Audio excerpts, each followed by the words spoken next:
Yeah, I don't know, I think our men's team last year, we're going to have some high expectations going into the season. Last year was like COVID year. We weren't able to, race all of the competition that we wanted to at the highest level at our quote-unquote national meet. But we still ended up racing a lot of top schools there and beating a lot of top schools, and we ended up, I think the team ranked 5th in the country in the last poll. We ended up beating them on a tiebreaker, which is pretty cool. And then our women's team, I think we have a lot of young girls that are coming in that are just ready to surprise some people and be kind of in a position that our men were last year, where we're going to be a surprise team. And then we have some great leadership on that squad too with Lindsay, and then we've got another returner from last year, Kira, who is the RMAC Freshman of the Year, first RMAC Freshman of the Year for our women ever, which is pretty exciting. And I think that she'll have the opportunity to do that again, because she's still technically a freshman. So I don't really know how that's going to work, but hopefully that'll happen again. And then we have a couple other freshmen who we've got one for sure that we're going to race this season, and then a couple other ones we might end up racing.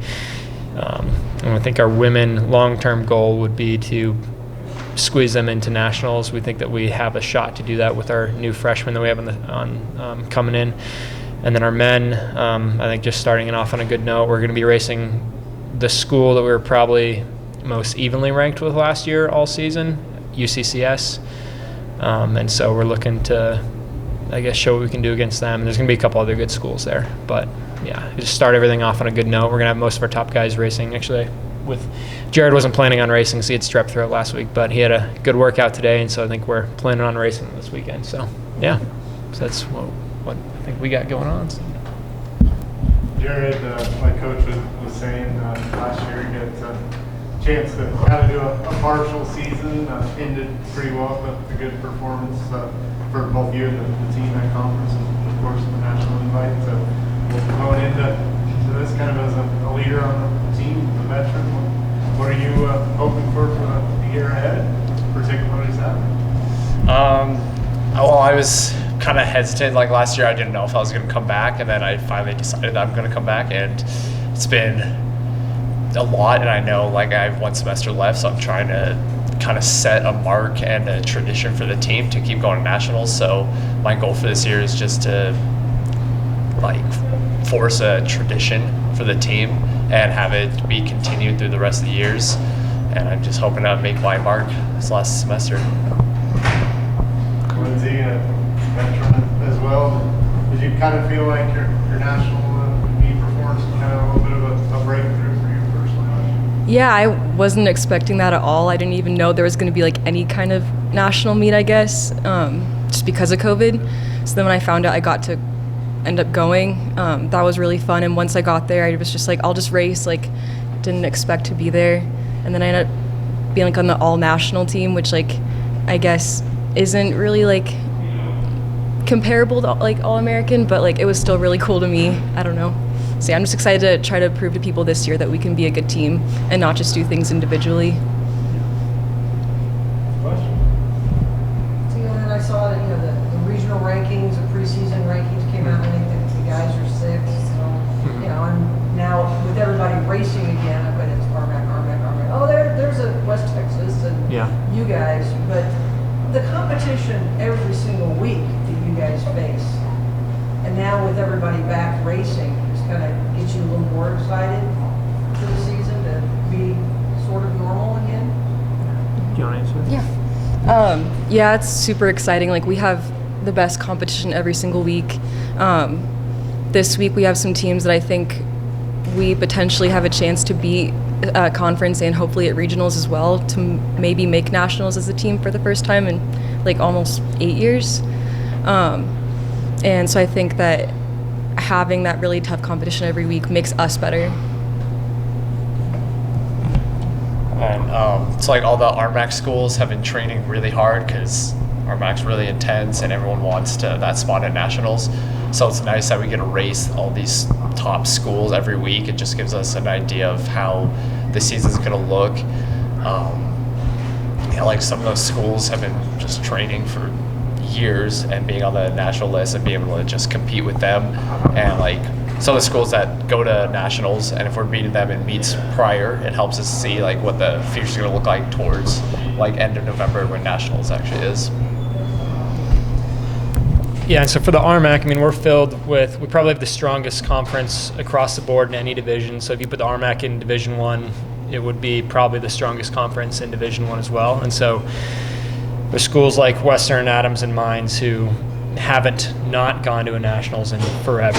I think Western and Adams in particular have basically been in the national meet since like probably the 80s or 90s. Like they came from the NAIA at one point. Both of them immediately made a big impact in Division II, and then have been basically top 5 pretty much every single year since then. And so, you know, what Jerod was talking about, going to the nationals meet this year, qualifying for real. Like last year we did it, but it was a COVID year, and so there's always going to be an asterisk there. I think that we, you know, in my opinion, I think we would have made it in a normal year on the men's side, and I think our women have a shot to do that this year, be that surprise team.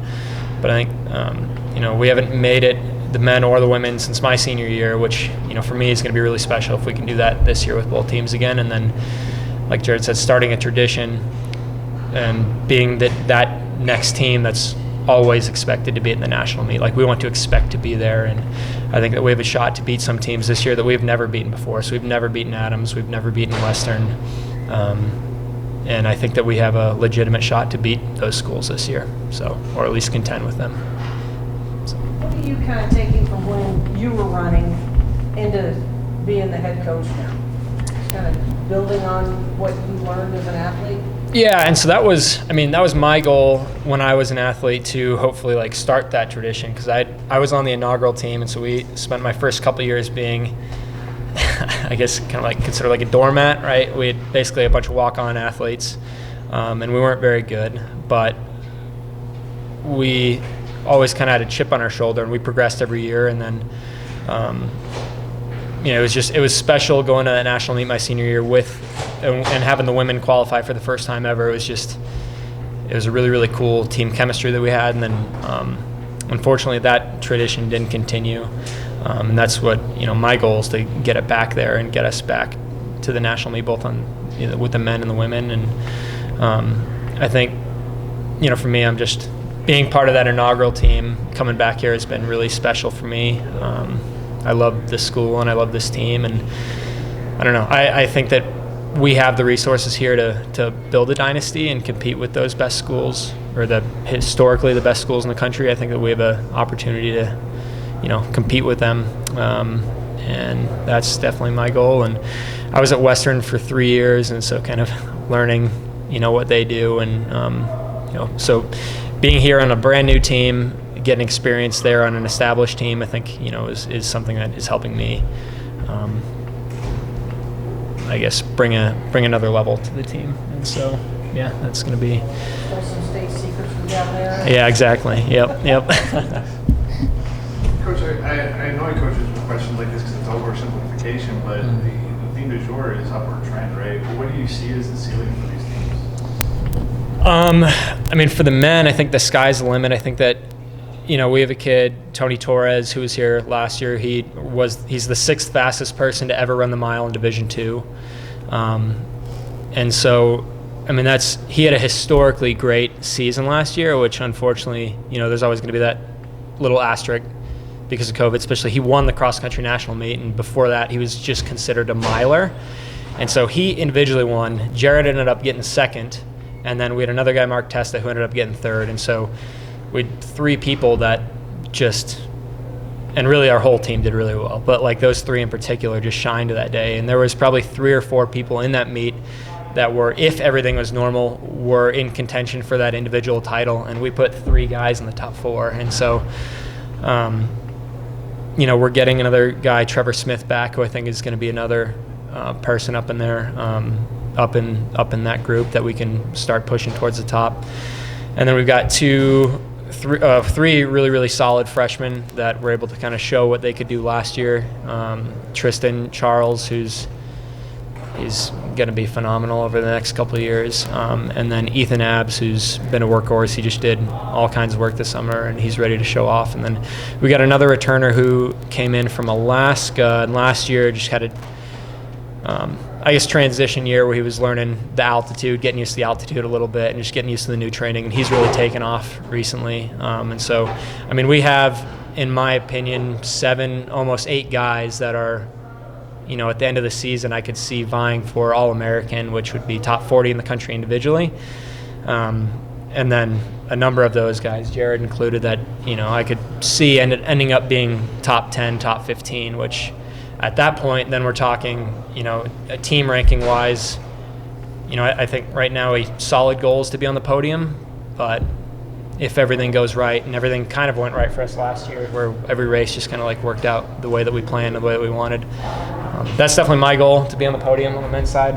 That I think is the, you know, I guess our highest, you know, what we can achieve, which is the highest that you can achieve, I guess. So, and then the women's side, just getting our younger girls to buy in, which they already have, and then we've got great leaders on that team.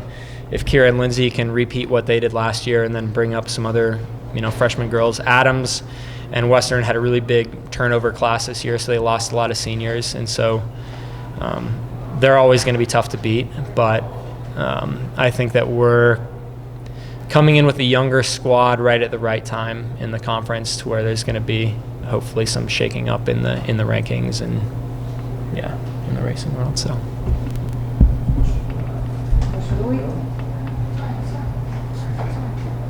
What's one thing you have to do before every competition?